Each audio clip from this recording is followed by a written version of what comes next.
Well, hello. I hope you're all doing well. I've been getting quite a lot of questions on Angela. How did you maintain your hair length? How did you get healthy hair?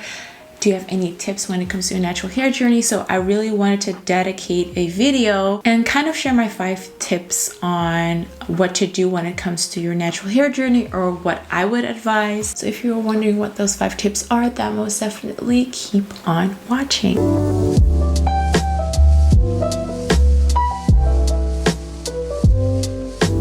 It is so cloudy and rainy outside, so I really hope that you don't hear too much of it and that the lighting kind of is okay. With that being said, I also decided that if we have a cloudy day, let's put on a bold lip. So I don't know about you, let me know what you think. I think it's kind of a vibe, but that's not why we're here. I'm gonna short but sweet try to give you my 5 tips when it comes to a natural hair journey.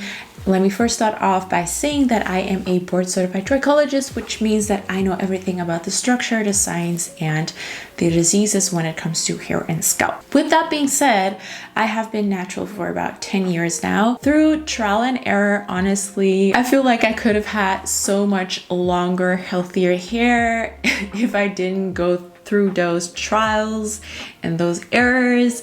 But I feel like that is what a natural hair journey is all about. It is not supposed to be easy because you're getting to know your own hair structure and what to do about it, something that I wasn't even aware of or that I didn't even know, which is so strange. It's strange to hear someone say, yeah, I discovered my hair and my hair texture when I was around 18. Weird, right? So my number 1 tip, and I say this all the time, is stick to the basics. I've done it all. I've done the weirdest treatments. I've done the weirdest combinations, and I feel like there was quite a big part of my hair journey where I overdid a lot of things, and eventually it caused more harm than good. So really stick to the basics when it comes to your wash day and the products that you use. The more basic you are, the more aware you are if certain products work or don't work, or if certain regimens work or do not work. And that really has helped me through, I think, at least the last 2 to 3 years. I feel like that really made a big difference in the overall health of my hair, and also recognizing if my hair is lacking something or having a majority of something, if that makes any sense. Which brings me to my second tip, and that is consistency is key. So when you have that basic regimen, being consistent with it will show you the results. If you're being inconsistent, you will not see the results. It's the same as a diet. If you decide to stick to a diet and all of a sudden you're like, no, I'm gonna have my diet for about like 3 days a week, and 4 days a week I'm just gonna eat whatever I want, you will not see a significant difference because you haven't really did the whole part and being consistent with it.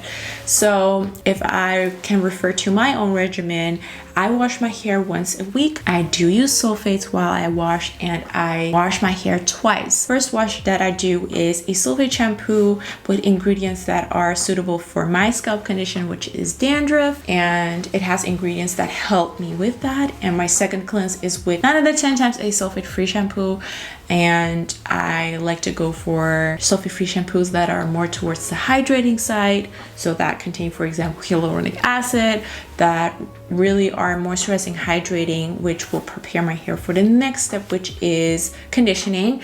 And I see my conditioning time as my time to also detangle, so I apply a conditioner, and the conditioner is actually the thing that I switch the most, because the conditioner is the thing that I adjust towards my hair needs. So if my hair is super dry and needs more hydration, then I will always go for a moisturizing conditioner.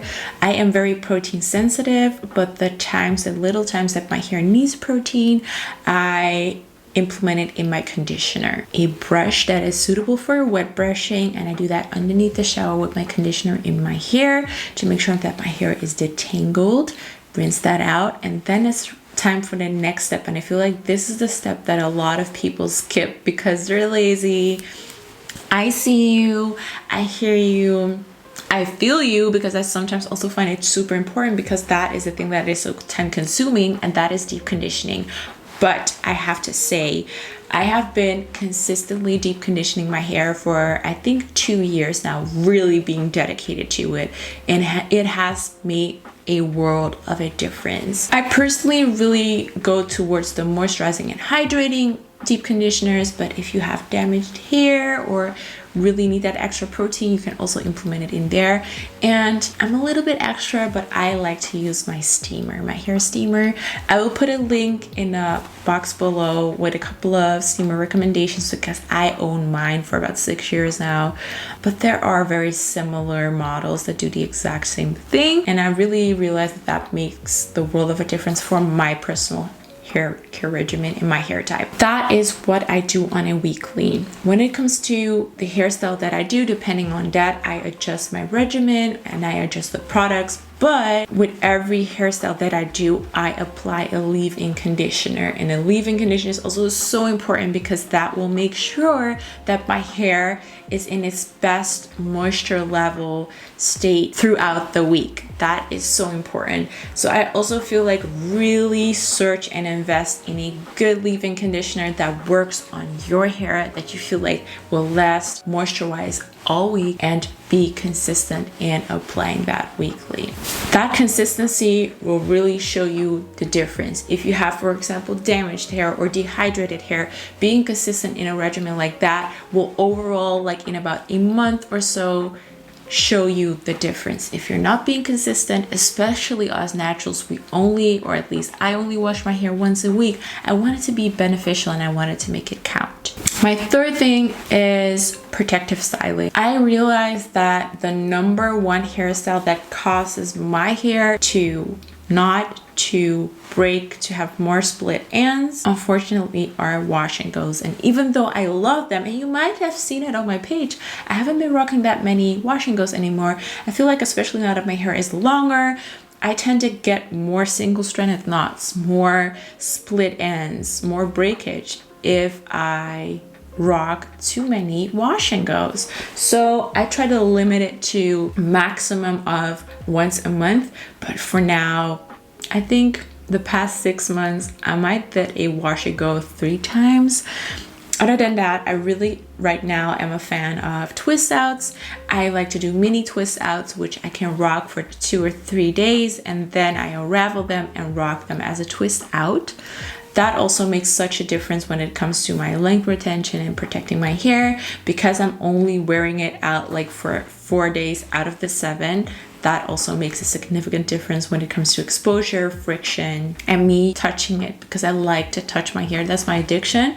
For the people who know me in real life, whenever I'm tired, this is what I do. Done this since I was a little kid. I got it from my mom. My mom does the exact same thing, but it's manipulation. It causes friction, tension, and eventually damage. So because I'm not able to really get rid of that tick, I try to prevent it by rocking those twists a little bit longer to prevent myself from constantly touching my hair like that. Yeah, that's a little secret of mine. That is something like a tick that I have. Tip number 4 has to be to have regular trims. And I am not the type of person that will say you need to do it every 3 months, every 6 months, every year. I'm all about looking and feeling, touching your hair. You know your hair best. You know when it feels good, when it feels bad, when it feels stringy. You know what works on your hair best. So what I personally always do is I always check my ends, and whenever I see split ends and I see them like getting out of control, then I give myself a trim.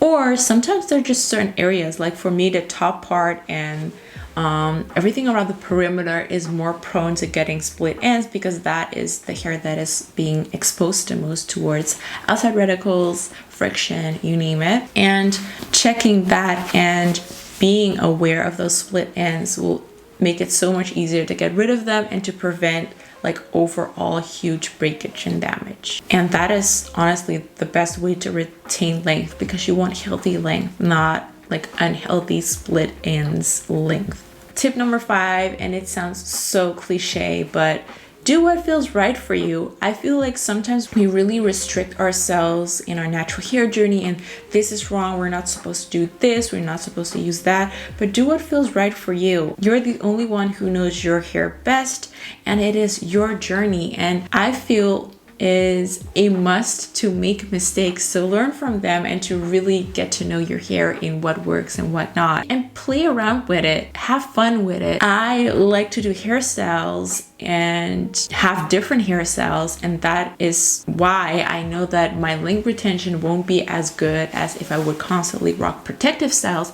but I want to enjoy my natural hair. I don't always want to tuck it in just to have longer hair. For who? Nobody is seeing it. So really have fun, enjoy, do weird things. If you want to put a color in it, put a color in it. And if your hair isn't as cute anymore, cut it off. Like, enjoy the whole journey, the good, the bad, and the ugly. I feel like that is the key to having fun and really truly embracing your hair. I hope this helped you out, and maybe you even have some tips. Drop them down below. Let me know what you think, and yeah, stay safe, and I will see you in the next video. Bye.